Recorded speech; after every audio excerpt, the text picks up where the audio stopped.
All right, this is terminally relaxed release weekend at Canal Place. We do this beer once a year. Initially, it came out right around April 2020. This was the second beer after our first COVID release of our Saving Grace. And like a lot of beers in the industry, the best ones are accidents. Right now, it's a 7.5% Hefewizen. It was supposed to be a 5-ish% Hefewizen for our regular Hef line. Some ingredients, some tests got missed, and there was a lot more sugar that went into it. And then we're like, rats, we're sitting on 20 barrels of now an Imperial Hefewizen. How are we going to make this different? So we did a Mosaic Dry-hopping, and soon we followed up with our Normality, if you remember that Double New England IPA, which was all Mosaic too. I love Mosaic. We thought it would go well with the kind of the sweeter, bubblegummy profile of the Hefeweizen. So it's a good mistake. Carl wasn't the one that screwed it up 3 years ago because he wasn't with us. But he is making small improvements to a lot of our beers, so I will let him take it away. Well, the biggest change that we did this year from last year. So at the time last year, I was not yet brewing here. This year, when we made it, we brewed it about a month or so ago. I noticed that the yeast I was given was not, technically speaking, a Hefeweizen yeast. So no problem. Now it is a good wheat yeast, and I like the flavor profile. It's estery like a Hefeweizen. But in order to get more of the Hefeweizen kind of qualities out of the yeast, I made some adjustments to the fermentation. Essentially, I bumped up the fermentation temperature a couple degrees, let it do primary fermentation more, which helps a lot more of those esters come. And then for the tail end of fermentation, we cooled it down so you get a little bit more of the vanilla quote the yeast and tail. Now, if you're hoping for a big banana bomb, I'm sorry to disappoint you. The banana is not very strong. Like I said, because it's not traditional Bavarian Hefeweizen. Now, some of you might not like the big banana bombs that you get in Hefeweizen sometimes, so in which case, awesome. But it is a very strong estery yeast, in particular the bubblegum quality that we got out of this yeast. Works really well. In fact, I think it pairs really well with Mosaic hops. That bubblegummy estery yeast profile mixed with that kind of soft, stone fruity, strawberry-ish Mosaic hops. And there's not a lot of, not that I know, there's not a lot of dry hopped Hefeweizens. Nope. It is verboten. It's not traditional.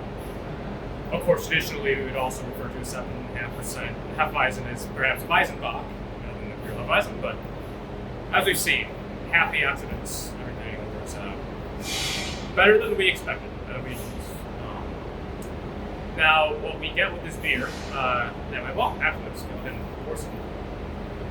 You guys have rated it well on Untapped throughout the years, so we keep making it.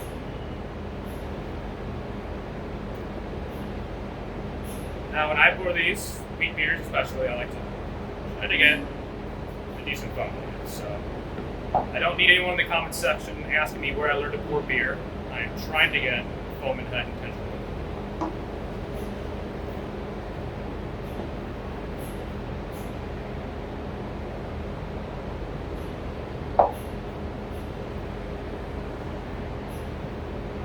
You can smell the esters from here.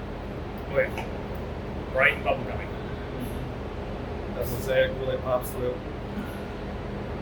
And I think that's why we initially thought to use Mosaic. We were going to plan to dry hop with Mosaic until we found out it got near 7.5%, 8%. We didn't want it to be straight alcohol. We wanted to kind of get something to mesh everything together a little better.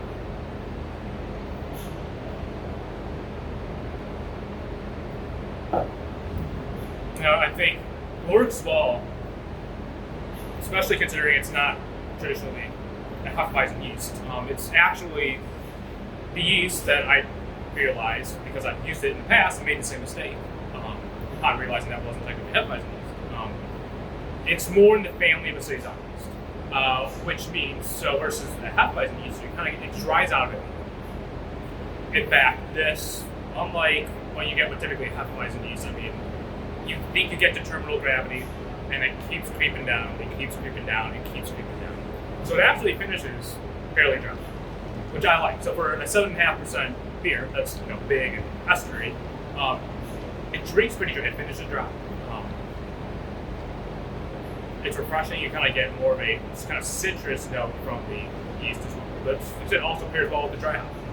And we talked next year that when we brew it, its 4th year, are we going to switch the yeast to a true Hefeweizen yeast? And I think our conclusion was let's not mess with it, right? Yes.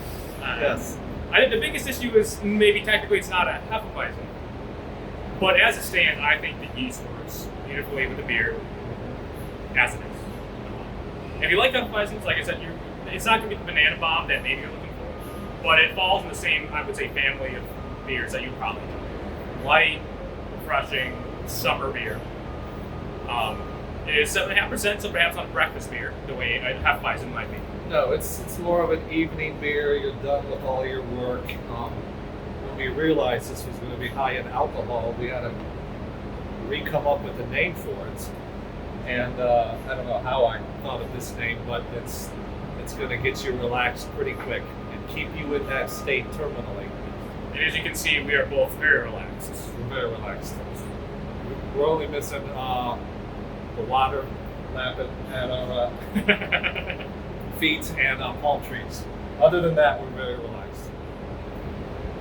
So, excited to share this one with you guys. It's a great summer beer. Like I said, perfect for a nice evening. I would say pour it on the cool end, especially because I think it really shines if you pour it on the cool end. Keeps it nice, light, and refreshing. I mean, you can warm it up, let it warm up a little bit, which in these hot summer months, I'm sure you will if you let it out long enough, but you will get more of the strong ester profile, which I prefer to drink these, cooler because I like the esters, but I don't want them to be in my face, especially on a hot day. I want a light, fresh beer. Pouring it cool, you still get the esters, but it also drinks more crisp. It's more refreshing. If you want the big ester profile, if you want big bubble gum, let it warm up to maybe about 40 degrees or something, and you will get big ester profile in your face. My preference, my recommendation, pour it cool, drink it cool, on an evening, relaxed. I agree. Cheers. Prost.